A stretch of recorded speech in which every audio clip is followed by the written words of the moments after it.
Rebonjour tout le monde. Je viens de faire le lancement du programme tout à l'heure. Donc là, on va démarrer avec l'interview, notamment avec l'entreprise Holding Gaï que vous voyez derrière. Donc là, je suis avec Madame Ba et Monsieur Gay qui sont les propriétaires de l'entreprise Holding Gaï. Je vais leur laisser d'abord se présenter. Ensuite, nous allons passer aux questions qui vont porter notamment sur leur parcours en tant qu'entrepreneur. Donc voilà, je vais commencer par Madame Ba. Bonjour Madame Ba. Je suis Madame Ba Abibatou.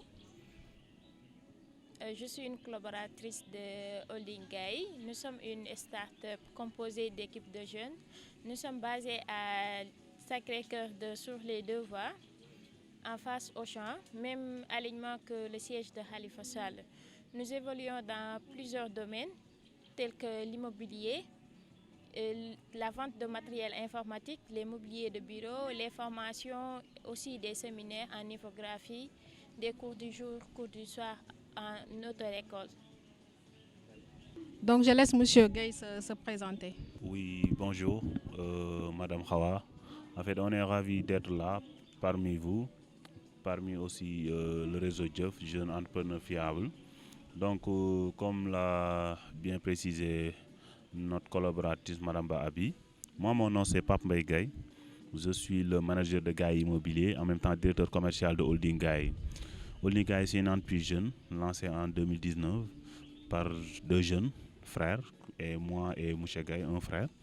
Donc, on travaille en collaboration et en toute confidentialité avec Anour Prestige.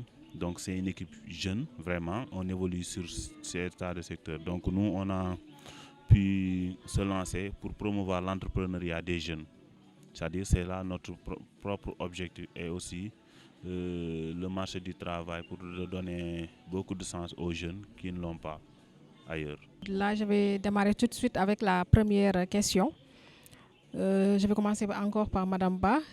Quel est votre parcours déjà professionnel, scolaire déjà, ensuite professionnel, jusqu'à aboutir à être entrepreneur? J'ai fait le cursus scolaire jusqu'à mon baccalauréat au lycée Seydina Limamoulaye de Guédiawaye. Après, j'ai eu une licence en langue portugaise à l'UCAD. J'ai fait une formation en marketing et communication, ce qui fait mon cursus scolaire. Dans le domaine professionnel, j'ai eu à être dans plusieurs entreprises comme à Vision Immobilier Prestige où j'étais assistante commerciale dans le domaine de l'immobilier. J'étais aussi à Leral.net comme directrice commerciale, marketing et administrative. J'ai eu à être aussi à la Teranga Info comme responsable commercial.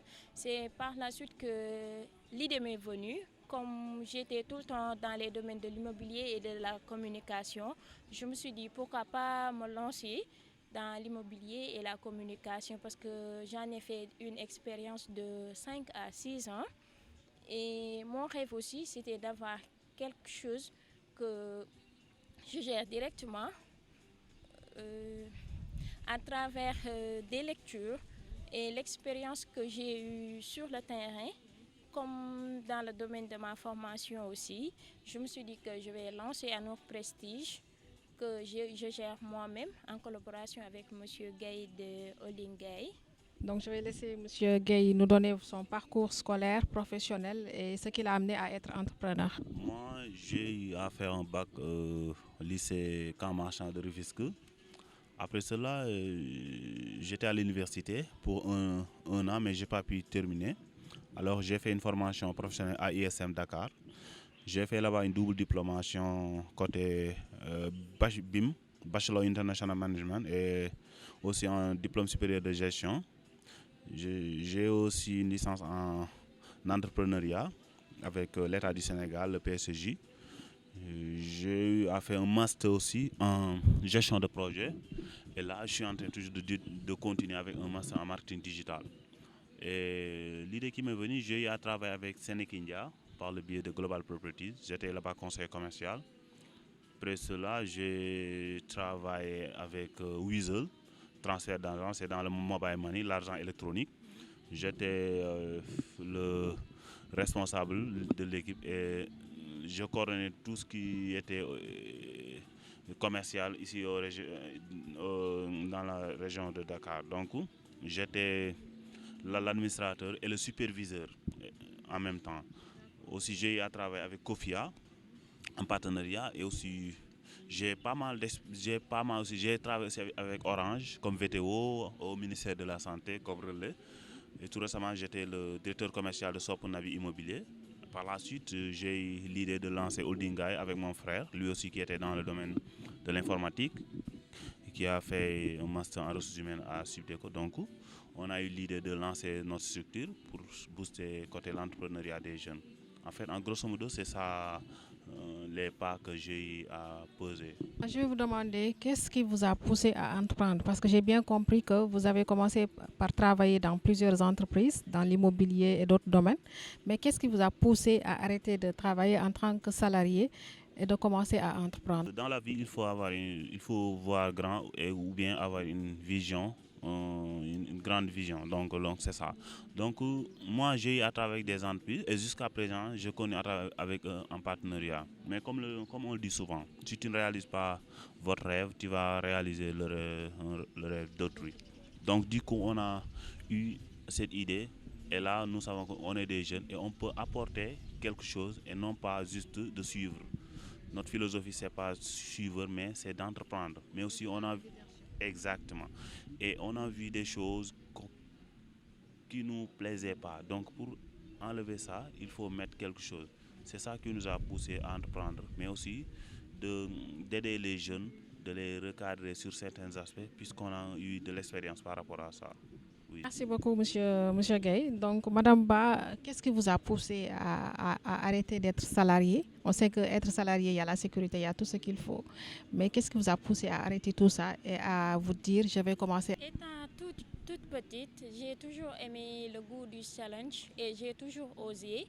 Ce qui m'a poussé à entreprendre, je peux dire, parce que l'idée d'entreprendre, c'était avec une amie. Je lui ai dit, pourquoi ne pas entreprendre, faire de l'innovation? Parce que là, on voit de nos jours, plusieurs jeunes, ils préfèrent aller travailler dans les bureaux et être salariés. Pourquoi être notre propre... excusez-moi. Votre propre chef? Oui, pourquoi être notre propre chef? J'ai osé. On a commencé au début. Par la suite, elle a dit que les moyens manquaient, patati patata. Je lui ai dit que non, on peut démarrer à 0 francs parce que sur les revenus que nous allons avoir, nous allons essayer de gérer le volet communication et d'autres aspects aussi. Donc je me suis dit, pourquoi? Comme tant de jeunes, eux, ils rêvent d'être dans des bureaux, être salariés. Parfois, tu as des contraintes de temps. Tu peux t'absenter. Il y a des demandes de justification que tu dois donner. Parfois aussi, on ne te donne pas beaucoup de responsabilités à pouvoir exploiter tes expériences ou bien apporter ton savoir-faire sur le travail qu'on te donne. Tu es beaucoup trop limité. C'est ce qui m'a beaucoup plus motivée à entreprendre aussi et j'ouvre mes portes aux jeunes qui vont entreprendre avec moi. Donc, je vais vous demander quelles sont les difficultés que vous avez rencontrées depuis que vous avez commencé l'entrepreneuriat, depuis que vous avez commencé à travailler en collaboration avec M. Gay, si je me trompe, vous avez votre propre entreprise. Donc, quelles sont les difficultés que vous êtes en train de rencontrer ou bien que vous avez rencontrées depuis que vous avez commencé l'entrepreneuriat jusqu'à aujourd'hui? Je crois que je n'ai pas eu beaucoup de difficultés, mais le problème majeur en est que c'est le manque de moyens pour pouvoir employer d'autres personnes qui pourront m'aider sur les tâches parce que je gère pratiquement toutes les choses, la comptabilité, l'administration, etc. Je pense que c'est là où j'encontre beaucoup de difficultés avec le problème côté ressources humaines, avec le problème de timing, avec les déplacements pour venir faire les tâches et tout. C'est un peu difficile pour moi. Mais aujourd'hui, si vous vous déplacez, si vous n'avez pas le temps parce que vous avez plusieurs choses à faire en même temps, donc ça veut dire que l'argent, ça rentre. Donc pourquoi ne pas employer d'autres personnes qui vont s'occuper dans ces différents domaines? Parce que parfois aussi, il y a les charges aussi au niveau de la fiscalité qui sont là si on emploie une jeune, parce que là, actuellement, on voit que les jeunes, ils ne vont pas accepter des stages, patati patata, parce qu'ils se disent qu'ils sont des professionnels, ils ont de l'expérience, ils ne veulent pas travailler pour des miettes, etc. Mais je compte bien le faire dans le futur, élargir un peu. L'argent ne rentre pas trop, je suis à la déplacement, à la quête de nouvelles choses que je peux exploiter pour pouvoir prendre d'autres personnes. Je vais vous poser la même question. Quelles sont les difficultés que vous avez rencontrées depuis que vous avez commencé à entreprendre? Oui, pour dire la vérité, entreprendre, c'est pas facile parce que il faut relever le défi. Comme le disent les Américains, make yourself, tu te fais. Mais le problème majeur en est que pour entreprendre, la plupart des jeunes d'aujourd'hui n'ont pas cette conscience de savoir entreprendre. Pourquoi? Parce qu'ils veulent investir aujourd'hui et avoir des retombées aujourd'hui. Alors que nous, on investit beaucoup d'argent dans notre structure. Et à un moment donné même, nous étions sur le point même de baisser les bras. Mais chaque jour, nous, on essaie de tout faire pour rester debout. Parce qu'à cause du corona aussi, il y a un moment où, où c'était très compliqué. Et moi, chaque jour, je dis à mes employés, je ne veux pas faire partie des entreprises ou bien des PME ou bien des startups qui se créent et qui meurent en moins d'une année. Moi, je ne suis pas dans ce lot et toute personne qui se met sur ce lot-là, je le fais écarter de mon chemin. Donc, c'est exactement. Donc, c'est pas facile carrément, mais bon, nous, on essaie de tout faire, rencontrer les difficultés, mais c'est ça qui nous rend forts. C'est ça qui nous rend aussi plus solides. C'est-à-dire, on veut mettre quelque chose, on veut faire quelque chose qu'un jour, nos fils, nos petits-fils diront que le monsieur là ou bien cette dame-là avait fait ça.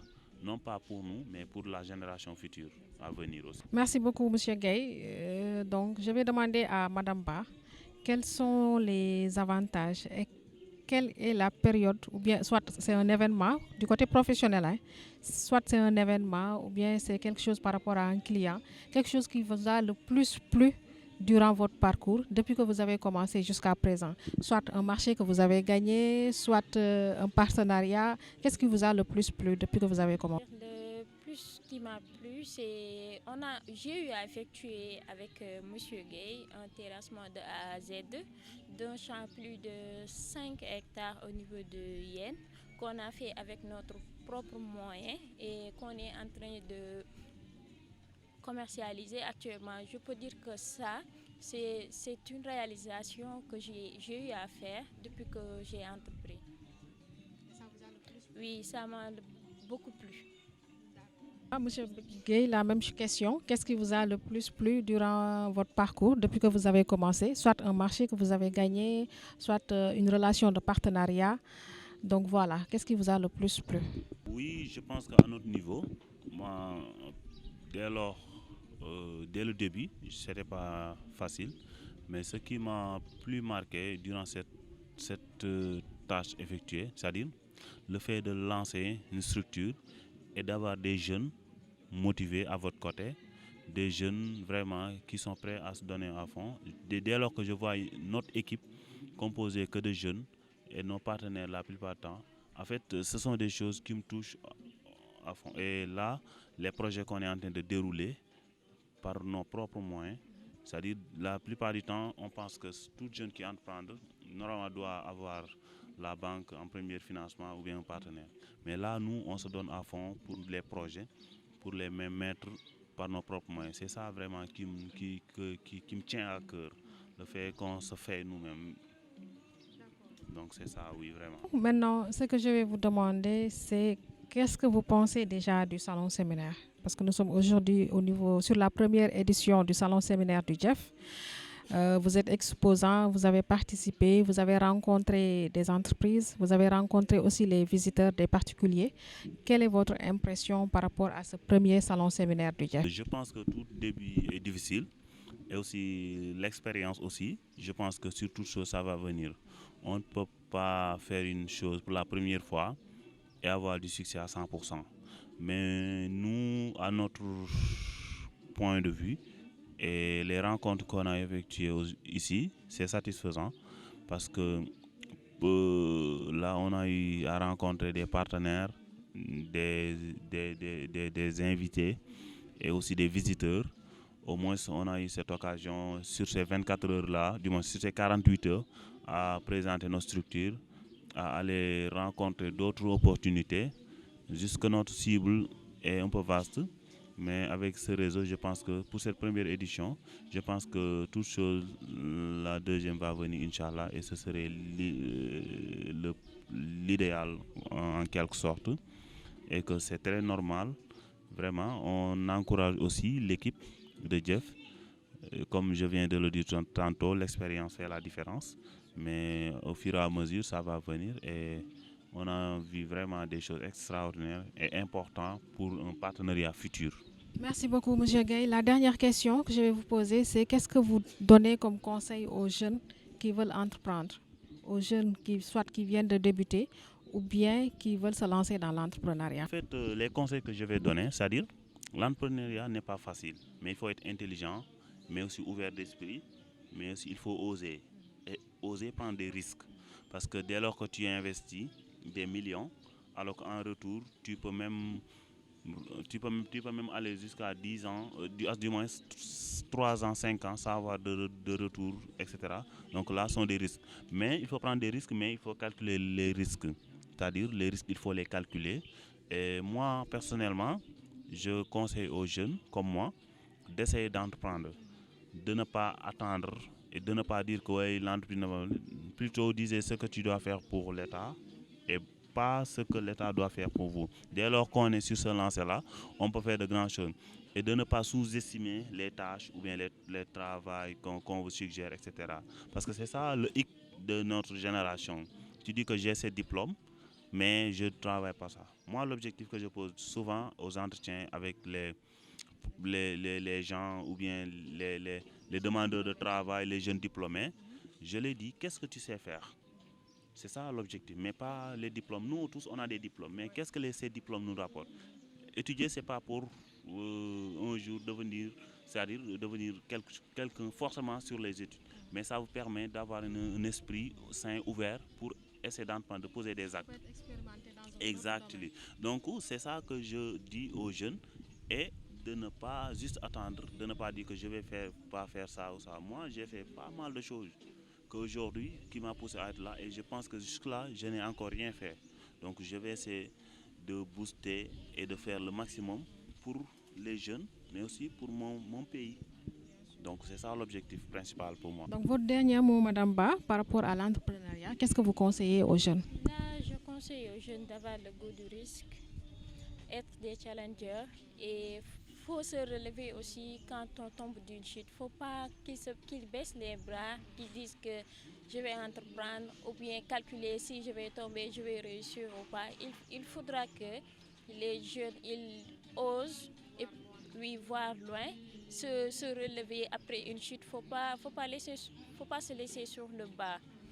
Oui, c'est ça. Il ne faut pas aussi attendre à ce qu'une entreprise ou bien une personne vous appelle pour vous donner un emploi. Créer son propre emploi, être diplômé ou sans, je pense bien on peut entreprendre et réussir sa vie. Et merci aussi, je suis très honorée d'être au salon. Oui, et là aussi, tous nos encouragements pour la deuxième édition qui va suivre. Comme tout début est difficile aussi, nous vous félicitons et tous nos encouragements. Merci beaucoup à Madame Ba et à Monsieur Gueye. Donc, nous étions en train de leur faire une interview par rapport, je l'ai dit tout à l'heure, à leur parcours, à l'entrepreneuriat et à leur impression par rapport au salon séminaire, la première édition du Jeff. Donc, voilà, je vous remercie aussi d'être là parce que vraiment, je sais que ce n'est pas évident. Vous travaillez jusqu'au samedi, des fois même jusqu'à dimanche. Donc aujourd'hui, vous êtes venus, c'est vrai, il y a des opportunités et tout, mais je sais que aussi vous avez sacrifié quelque part des activités dans votre domaine, dans votre travail pour venir assister à la première édition du salon séminaire du Jeff. Donc je vous en remercie vraiment et j'espère vous revoir, Inch'Allah, à la prochaine édition. Merci.